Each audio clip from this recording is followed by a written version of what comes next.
subscribe official iNews channel. Dan jangan lupa klik tombol notifikasinya. Kita ke informasi selanjutnya pemirsa. Tentara Nasional Indonesia membantah program vaksin Nusantara berasal dari inisiatif TNI. Namun demikian TNI menyatakan tetap mendukung vaksin tersebut dengan aturan yang berlaku.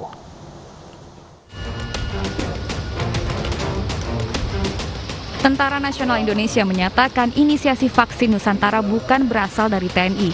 Namun demikian, TNI tetap mendukung program pemerintah dalam penanggulangan pencegahan COVID-19 dengan inovasi program vaksinasi asalkan telah memasuki tahap uji klinis dan telah mendapatkan izin edar. Untuk menjawab mungkin untuk yang bahwa program vaksin Nusantara bukanlah program dari TNI. Namun demikian, sesuai dengan sikap pemerintah terkait berbagai bentuk inovasi dalam negeri seperti vaksin dan obat-obatan untuk penanggulangan COVID-19, maka TNI akan selalu mendukungnya dengan catatan telah memenuhi kriteria dan persyaratan yang telah ditetapkan oleh Badan Pengawas Obat dan Makanan (BPOM), sehingga ada 3 kriteria penting yang harus dipenuhi, yaitu keamanan, efikasi, dan kelayakannya. Perjalanan vaksin Nusantara tidak berjalan mulus. Vaksin ini menuai pro dan kontra di tengah masyarakat. Hasil analisa BPOM menemukan bahwa pengembangan vaksin Nusantara dinilai belum mengikuti kaidah saintifik pengujian vaksin pada umumnya. Semua pengembangan vaksin harus mengikuti standar aturan yang berlaku secara internasional dan yang berlaku di Indonesia. Dan saya kira itu sudah kita sampaikan ya, kepada peneliti hasil dari evaluasi dan tentunya silahkan untuk diperbaiki sesuai dengan aturan yang ada. Vaksin Nusantara dikembangkan di Amerika Serikat dan diuji coba di Indonesia. Uji klinis fase pertama vaksin Nusantara tidak lolos penilaian dari BPOM.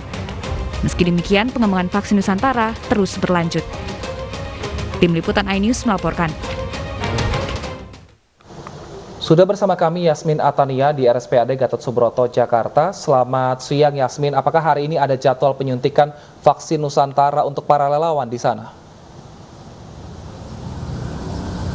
Ya, selamat siang Wilson, Deta dan juga pemirsa. Berdasarkan informasi dari petugas administrasi yang mengatur dalam penelitian vaksin Nusantara ini, hari ini dijadwalkan akan ada beberapa tokoh publik dan juga anggota DPR RI yang akan mendapatkan suntikan vaksin Nusantara di salah satunya di RSPAD, maksud kami di RSPAD Gatot Subroto, Jakarta, tepat pada pukul 13 waktu Indonesia Barat. Yakni adalah mantan Panglima TNI.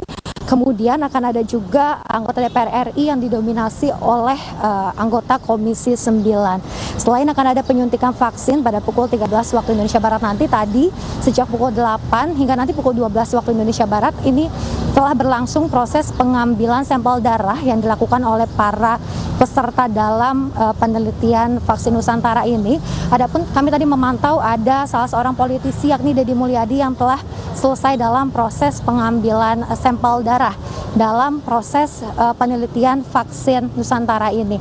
Selain daripada itu dapat kami informasikan bahwa lusa kemarin tepatnya pada tanggal 19 April 2021 ini telah dilakukan nota kesepahaman atau MOU antara pemerintah dengan Badan POM, kemudian dengan Kementerian Kesehatan dan juga dengan TNI Angkatan Darat, di mana MOU ini berisikan terkait status dari uji klinis vaksin Nusantara.